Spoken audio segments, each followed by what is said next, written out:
Hello everybody, it's Aaron at Dirt Cat Auto and Crafts Garage, and I am showing another car video before we start working on some of these. Get a little, preview on all this stuff. This is my brother's 1950, or I think it's a 51 Dodge Wayfarer, 3-window coupe. There's some rare options on this, but we were told we were not sure what. We took the radio out of it. There was a spare radio sitting on the floor that was for this, and it's put up.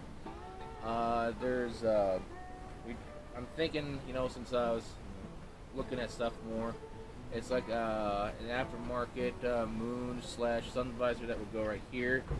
But I don't think I want to drill any holes on this, and I don't think my brother wants to either, because you really don't see these cars each and every day. The rare options that are on this, I'm not too sure. We were just told that it does have some rare options, so when I do my research more, I'll let all of you know on what we find out. This car, I think, is actually absolutely beautiful, but there's a couple problems with it. Someone abused the living snot out of her, and someone decided to, split open up her pants in the back and turn her into a pickup. Before I show you everything else, I'll show you what the damage is in the back end and why we need a donor card. We're hoping to find something that's maybe like crushed on the top or wrecked in the front, so that way it still has a decent rear end, so that way we don't trash another good Dodge Wayfarer, because these, like I said, they're absolutely beautiful and stunning cars.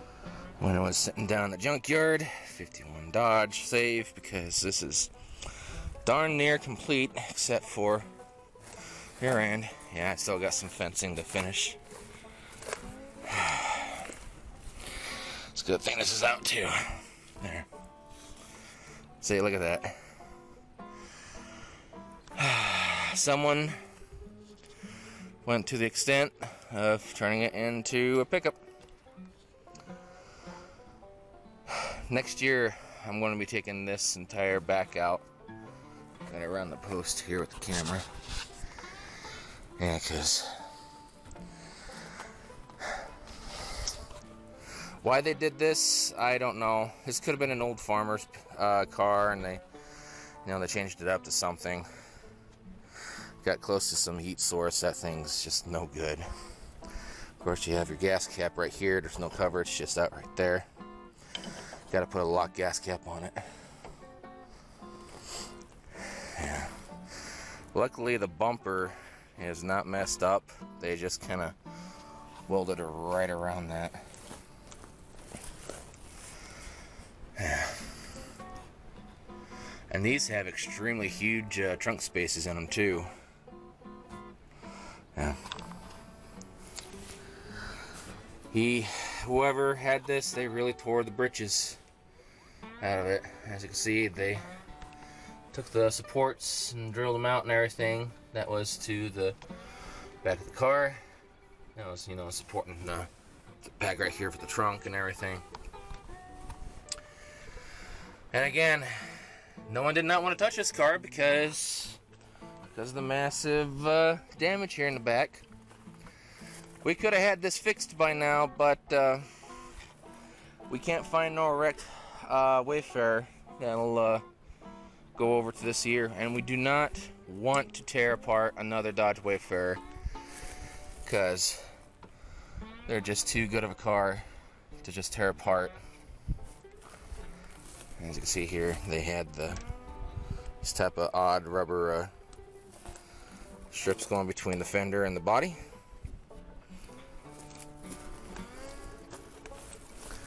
Here, chrome piece there. I probably should have whipped a little.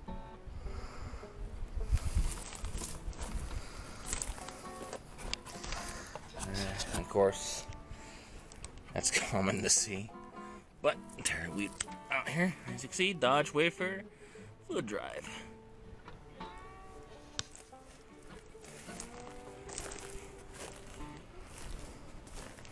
Here, right by 36. Yeah.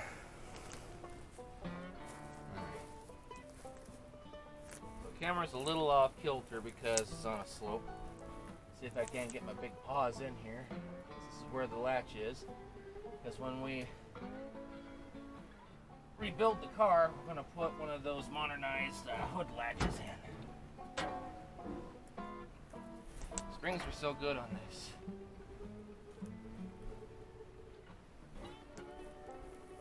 Things will knock around just a second. That's interesting. Oh, let's get some more cones rope in here. Let me slide you all forward to see the straight six.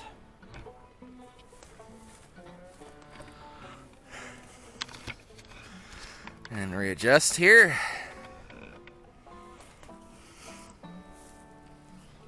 Alright. Let's see. I'm not sure if there's a decent spot to even set the camera even closer without me holding it. But yep, this is the flathead straight six that was in here. I think it's I'm not sure what kind of voltage system this is. Even though I'm a body guy, I've actually got to start learning this stuff, because a lot of these parts you really can't find elsewhere anymore, so you got to refurbish them. And this engine supposedly runs, but of course too, it's going to need an oil change. It's going to need a lot of stuff switched out on it. Let me take you guys off the stand here. So a little bit of odd camera movement. Okay. Getting close here. Original radiator, unsoiled, undamaged. You don't normally see those every day like that. Of course, this is probably bone dry. Yeah, it's bone dry. Have to get a new cap. A flathead straight six and a 51. As you can see here, Dodge, division of Chrysler Corp, Detroit, Michigan, made in the USA.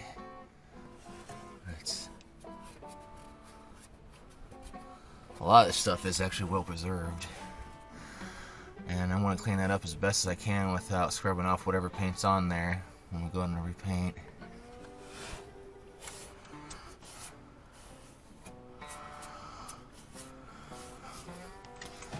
Of course, it shows the body number here, no VIN. It's really faded, but came out of Detroit, Michigan, so this is Detroit steel. And even down right here, even got, I should have grabbed some sort of a rag. Even that's still pretty decent shape. But yeah, this car, like I said, supposedly runs, but it's gonna need a lot of love in order to get it back to where it's going. And plus, too, it's they kind of abused it a little, so I'm gonna have to really document on how everything was placed in here. Of course, a heater from the radiator goes on up and into the cab. And these things right here, they're kind of like a cardboard. Yeah, I know this is damaged, but I just want to show you it's like a cardboard thing. I want to try to save that back as much as possible and get something else instead. And got another deal right here. As you can see, Mopar. On this second one. Well, dusty. So we can't get a decent shot at that. Alright. All-weather comfort system, model number 501 of 551. Chrysler Corporation Parts Division. There's a lot of tags on this. Hold on, I gotta wipe something off on my little screen here. There we go. Right.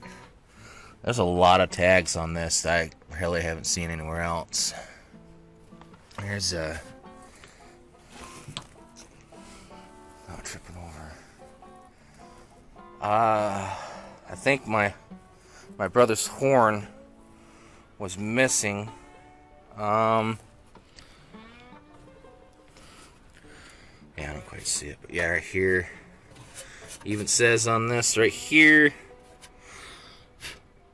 Let's see. Says to help prevent rust and scale, use Mopar rust resistor. So this is some very, very old Mopar. Oops. Open everything here. And of course, if you want to see the hood without sun glare, because it's early in the morning, it's missing the chrome piece right there. The hood latch, which we'll have to change up a little, because we don't want every Tom, Dick, and Harry coming and opening up the latch right there. So, of course, battery tray is on the left side. You guys need room on the right for that giant heater system. And of course, there's something right there. I'm not exactly sure what.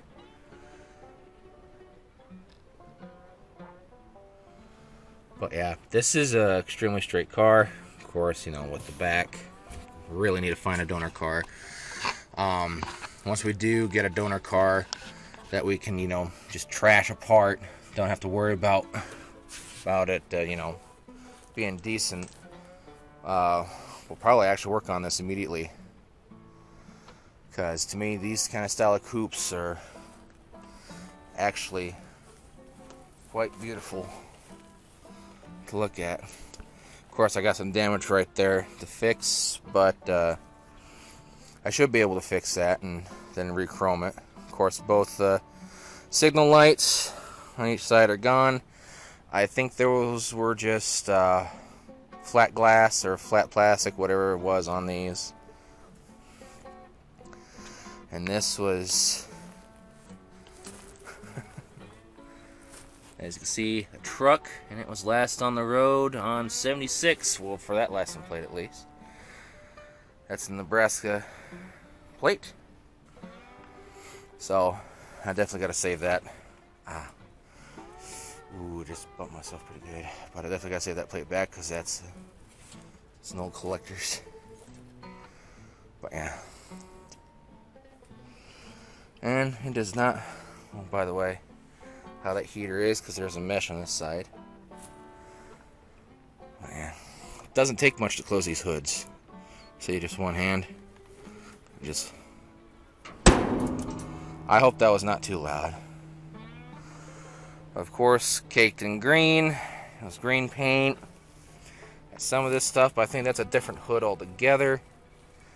Maybe. I'm not quite sure, to be honest. I think this is a very, very faded blue. Now I'm looking at it.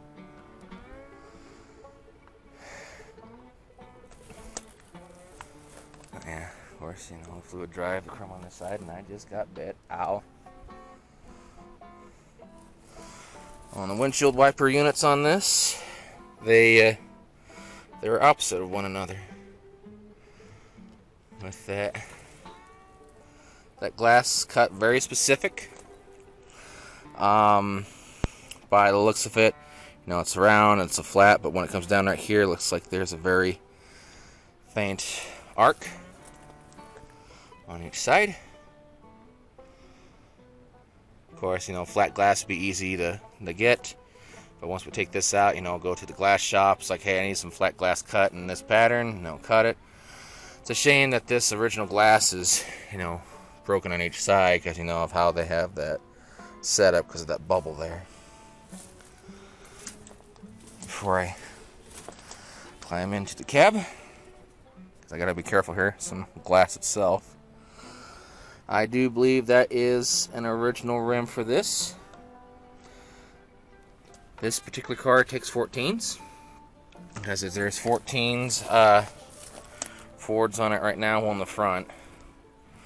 Trying to move it, but that tire popped. Let's see here. There's an insurance sticker there, an old ancient one. Now the original radio was laying on the floor, and it wasn't placed in, but it had the the radio option. So we took that radio out and we saved it back because we'll probably put a modernized radio into this, so that way, because we like to listen to our oldies when we're driving down the road.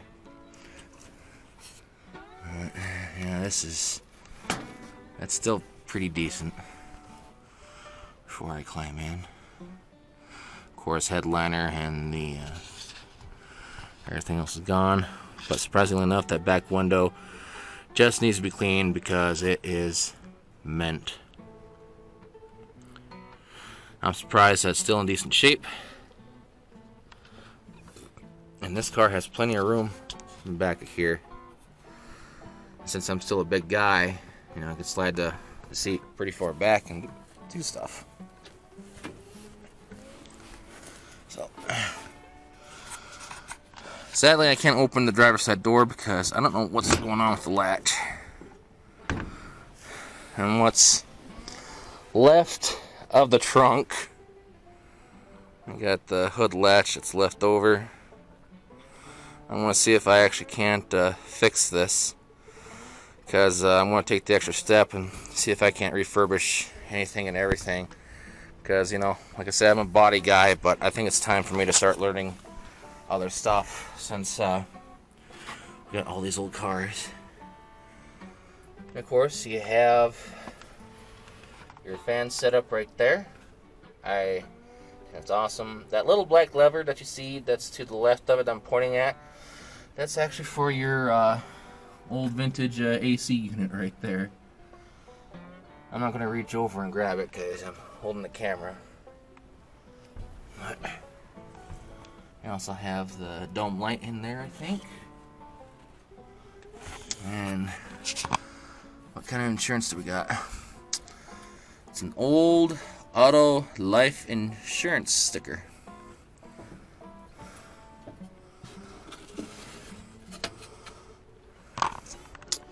That's an auto certificate holder. I apologize. I thought this was the light fixture.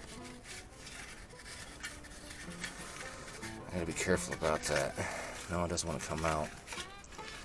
I can't read it. It says Streamline Auto Certificate Holder. To insert identification, push celluloid and paper out through side opening. Slip identification between paper and celluloid. Then allow celluloid to fall back into place. To attach frame. I don't know where that exactly goes in here, so not exactly sure. Of course, the glove box, I'm not going to close it because I don't know if it'll come back open or not. It might. Forgive me. No, that's wonderful. So if that's the case, let's close that and save that paper back. These cars do have plenty of room in them. As you can see here, I think this is one of the rare options. It has a clock. Of course, where the radio will go. I think, whoops, I don't mean to bump the camera too much because I'm leaning in here. I'm not sure what this is right here. Yeah, that's all type of steel. I don't know, I think that's the ash. It's a cigarette lighter. Oh yeah, I was turning the wrong way. Of course, we're not gonna hook up the cigarette lighter to this because we don't smoke.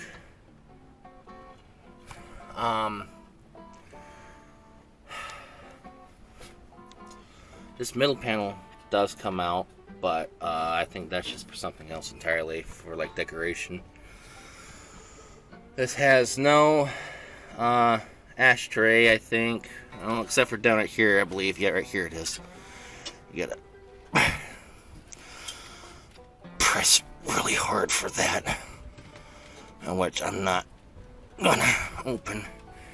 It's being too stubborn.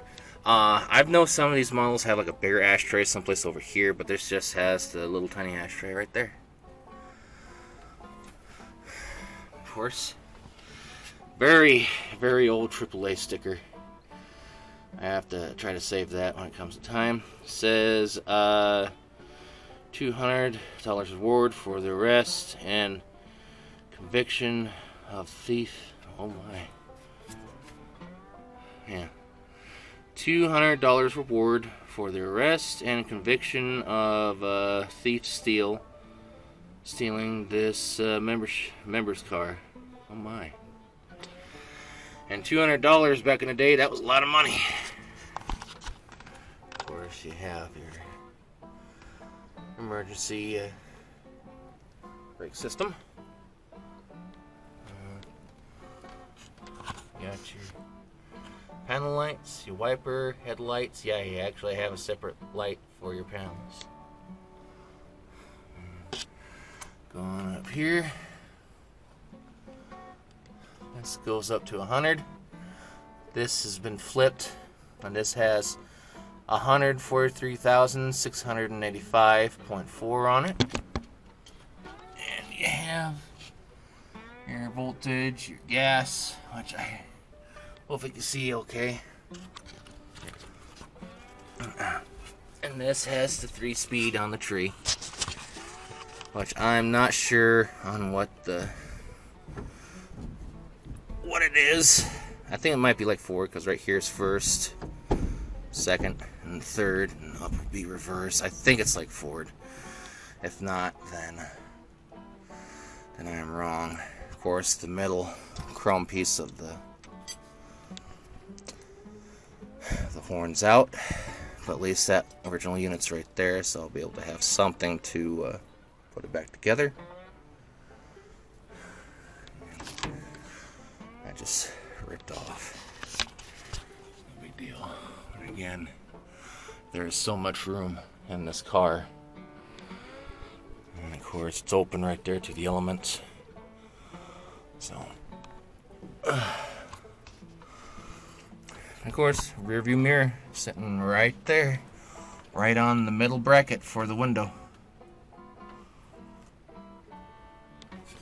Let's see if it still kind of moves. No, it's solid. I'll have to keep it there. Yeah, that's how. And instead of being right there, they put them right there on the middle bracket. And the middle bracket is held together by some screws and rubber. Let's see if I can get out without cutting myself on this glass here. Yeah, this was a type of, I think like an old type of navy blue.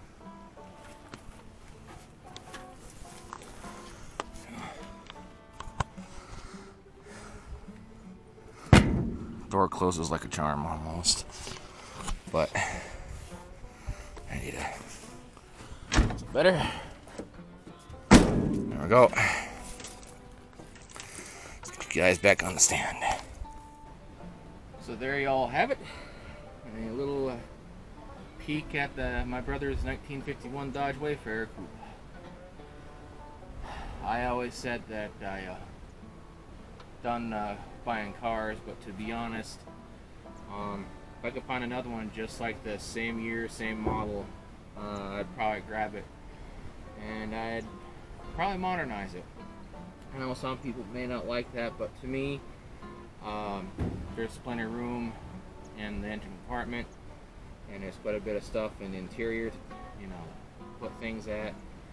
I'd definitely turn one of these into a daily driver, hands down. I put a little bit bigger gas tank on it, of course, to accommodate for the new engine. But all in all, I think these are absolutely marvelous and beautiful cars. So I encourage you, if you ever find something like this, grab it and restore it, because you don't see coupes like this running around too much. even if it's just a two-door sedan, which I've seen one. I don't know if it was customly made. I never knew they existed, but I've seen one Dodge two-door sedan. Goes back so far, and just cuts down. Interesting. Oh, got my work shirt dirty. Well, very interesting kind of cars. They're small. They're very easy to maintain, from what I heard. Of course, you know, everyone has their own different experiences, because, you know, not every car is the same. Because you could have like this car here and this car there. This car could be better maintaining than this other one that could be made, you know, in the same year, stuff like that. So it all depends on how you treat your vehicle. But again, I'm going to say it again, I encourage you to pick up a car just like this, because they're small, they're not too compact, but they get you to wherever you want to go, and they're extremely good material. And please, please don't chop these. These kind of cars do not need to be chopped. They're perfect as is. And plus two, I hear that they act a little differently going down the road with the airspace when you chop these, even just an inch. So never ever chop your cars like this. Just keep them original, because you're going to need all the headroom. And since I'm a big guy, but you're still, you know, working on weight, you know, you're going to need all the room that you can get. So just making sure that I have the door closed properly. Sorry about not having the driver's side door open. It just I don't know what's wrong with it. It just did not want to open this time. So, in honesty, I'm probably going to keep a spot open right here to pull this out, because like I said, if we ever do find a